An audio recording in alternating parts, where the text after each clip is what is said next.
সারা ভারতবর্ষে অত্যন্ত সাড়ম্বরে ভারতবর্ষের ৭৯তম স্বাধীনতা দিবস পালিত হচ্ছে।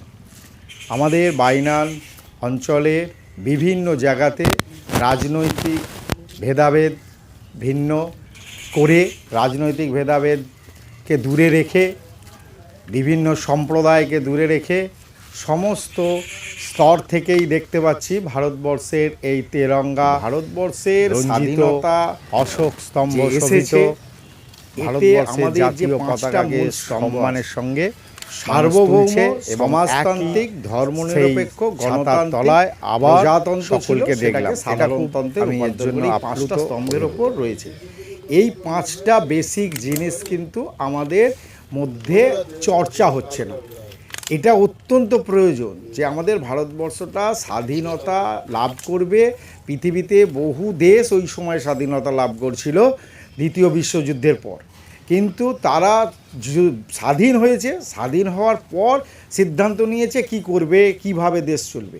কিন্তু একমাত্র ভারতবর্ষ সেটা হচ্ছে দীর্ঘদিন আমাদের যারা বিভিন্ন ওপরে ছিলেন, যারা রাজনৈতিকভাবে লড়াই করেছেন, বিভিন্ন সংগঠনের বিভিন্ন মানুষ, প্রত্যেকে দীর্ঘ আলোচনার ভিত্তিতে তারা পাঁচটা স্তম্ভ রেখেছিল। সেই পাঁচটা স্তম্ভ, তিনটে ছিল প্রথমে, তারপরে আরও দুটো যোগ করা হয়েছিল ধর্মনিরপেক্ষটাকে। তো এই পাঁচটা স্তম্ভ যতক্ষণ না আমরা আমাদের যে ইয়ং জেনারেশন তাদের মধ্যে যতক্ষণ না বোঝাতে পারছি, বা ততক্ষণ তারা এটা বুঝবে না এবং সেই অনুভব করতে পারছে না, তা থেকেই এই বিভেদের জায়গাটা আসছে। এটাই হচ্ছে সবচেয়ে বড় কথা। এখানে এই পাঁচটা জিনিসকে কিন্তু অত্যন্ত গুরুত্বপূর্ণ জিনিস। যেদিন আমরা এটা বুঝবো এই পাঁচটা স্তম্ভের উপর ভারতবর্ষ দাঁড়িয়ে আছে, সেদিন বিভেদটা উঠে যাবে। তবে আর এর মধ্যেও আমি বলি, আজকে যে বিষয়টা আজকে দেখলাম একটা নতুন জিনিস, সেটা কি, একটা আমাদের এই বাইনানে একটা মূলকালী তলা আছে, তারা গতকাল রাত্রি 10টার সময় তারা ফুলেশ্বর থেকে জল নিয়ে কাঁধে করে নিয়ে এসে তারা আজকে 8টার সময় সেখানে জল ঢালছে, সারা রাত হেঁটেছে।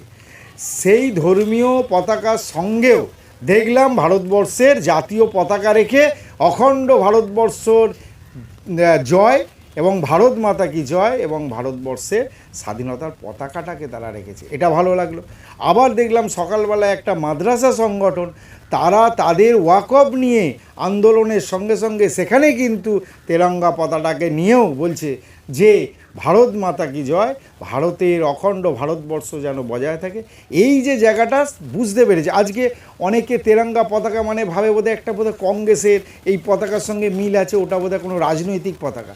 কিন্তু না, আজকে দেখলাম আমাদের এইখানে বিভিন্ন যে বামপন্থী দলগুলো আছে তাদেরও আলাদা আলাদা পতাকা আছে, বিজেপিরও আলাদা আলাদা রাজনৈতিক পতাকা আছে। কিন্তু সেই পতাকাগুলোর থেকেও তারা কিন্তু আগে ভারতবর্ষের পতাকাটিকে সবচেয়ে উঁচুতে রেখেছে এবং সেই ছত্র ছায়ায় তারা কিন্তু আগে এসেছে এবং তারাও একই বার্তা দিচ্ছে যে অখণ্ড ভারতবর্ষ এবং ধর্মনিরপেক্ষ ভারতবর্ষ এবং জাতপাত সম্প্রদায়ের বিভেদ চলে যাবে। এটাই আমাদের কাছে প্রত্যাশা এবং আমরা জানি যে আমরা আমাদের এখানে সেই অনুভবটা সকলের মধ্যে আছে।